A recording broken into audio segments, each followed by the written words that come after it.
51 years ago, I celebrated my first Christmas Mass as a priest at St. Barnabas in Northfield.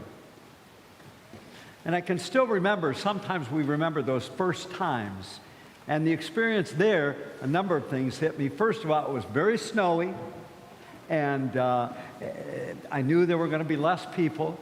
It was my first Christmas, and the pastor at the time asked me to preach at the midnight Mass. I was nervous about that and trying to get it right, trying to say it. So even though it was the Mass and talk about Jesus' peace and love and all of that, I was kind of unsettled about it all. Mad at the weather, mad at what I had to do, feeling insecure, uncertain, all those kind of feelings we can all have in any number of ways. And I remember coming in, and this struck me too, at least initially, coming into our big parking lot was a big truck. Probably that time the Mass truly was at midnight, and this probably was around 11:20, 11:30. And I remember it was kind of parked there, and even then I was kind of like, now what? You know, the parking lot, we don't know how many people are going to be here, and this guy's kind of stuck. So already I was going to go out and say, oh, peace be with you, you know. But it wouldn't come from in here, at least it wasn't right then and there. You know, the Lord was going to have to convert me one more time. And the reality is, isn't it true? The Lord needs to convert us over and over and over again, whatever our situation. And so I remember bristling and talking to this truck driver and everything. And I had some time, so he started at, first of all, he asked permission if he could park there. And I said, well, yes, you know. I probably didn't say that wholeheartedly. But I said yes, and basically, and this is true for all of us, an important element in any of our relationships is maybe to hear a little bit of each other's story. Not prying, but just, hey, I care. And here he was, truck driver in the middle. I said, gee, what's happening with you? And he was obviously frustrated because he was hopefully, I can't remember what city, it was somewhere in the area, trying to get back home for Christmas Eve. But again, the traffic and the snow was coming down further, and so he was upset. And we began to talk a little further, and I can't remember if I asked him or he asked me, but the point is, it came out that he was Catholic. But now he was very apologetic to me because he's encountering a priest, and he said, oh, I've been away from church for many years, Father. I'm sure that you find that difficult. I said, well, hey, for starters, no. I mean, I had to tell him. A lot of you already know, I didn't go to church all through high school, late in grade school. I didn't start until college coming to church. And he was kind of struck by that because I think he thought every priest was like born in a manger like Jesus and raised by a religious couple. I can tell you, my mom and my stepdad and even my biological dad before none of them were very religious. And he was kind of, when I shared part of his story, and I think he felt better because he said, well, I can understand, and I'm not going to put you down. And Jesus is not going to put you down. And because I learned that firsthand in my own situation. But we talked further, and I could tell you a little bit about his confession. You know, I could say it because 51 years ago, he's probably, hopefully in heaven, and it would be okay. But the point is, he had gone through a lot of difficulties. And he hadn't been always that faithful and that loving and that centered in the Lord. And he was sure that this meant he was being written off. And that he even said, well, even if I can't come into church, can I be somebody? I said, no, yes, you can come. The church is not a community of people who have it all together, are we? Anybody here have it all together? Raise your hand. If you think so, you are unself-aware, okay? I always say the church is a community of people messed up and sinful and fallen short or whatever. That's not meant to be a put down. That because still we are the one graced and loved by God. If we didn't have a sense that our life was at least at times not what it should be, why would we need a Savior? A Savior's born, so what? I don't need a Savior. Sometimes, maybe some of us have felt that way. But that reality that, yes, we do. And what does he save us from? We talk about sin and death. So he saves us also from ourselves. From how we can get caught up in negativity and how we can see ourselves in the worst possible way. Part of the reason, sharing with him and all these years with people, God sent his son Jesus to say, hey, I'm not some far distant, far removed, out of touch God. I'm right in the middle of you. I'm right in the middle of a messy manger situation, and his life basically all the way going to being up on the cross and even dealing with his disciples that always didn't follow him so faithfully. It was messy. It was messy.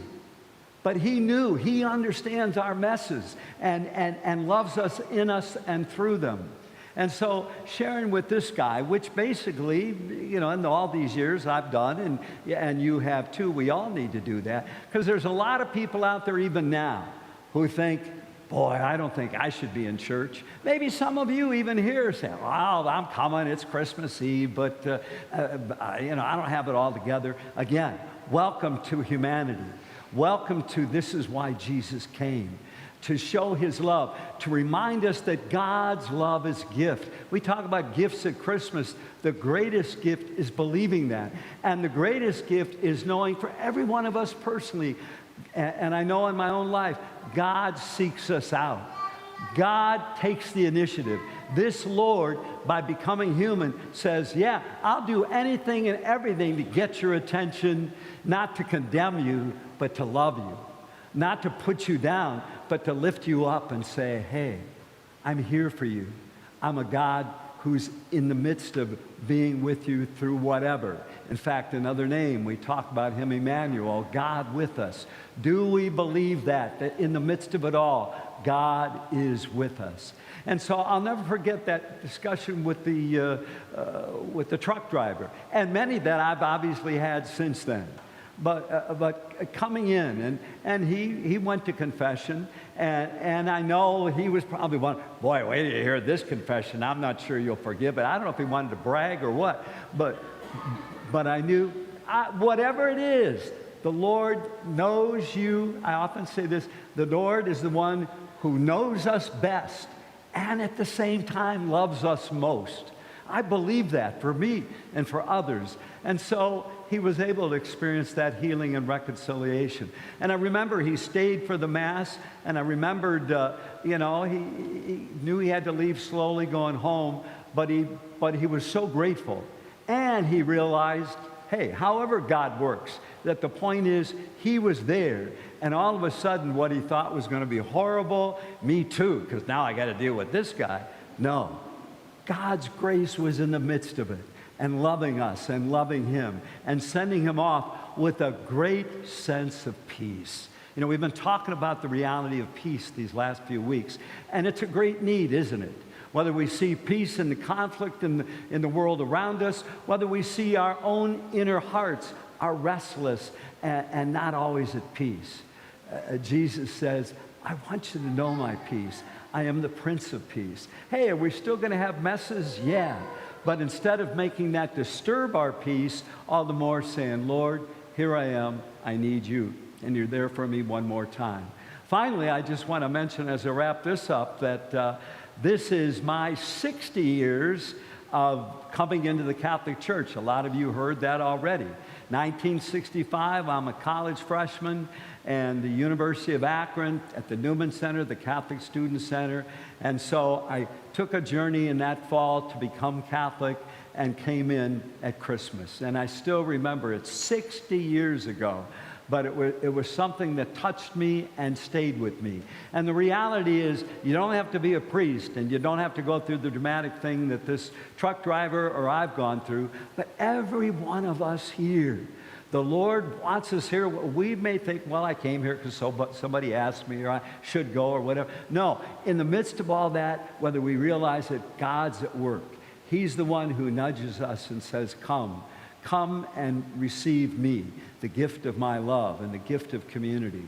And so all I can say here is that fall of my freshman year at the University of Akron, I was caught up in everything else. I was anxious about school. I wasn't sure what I was going to major in. I was coming out of high school where I had a lot of friends, and now it was all different.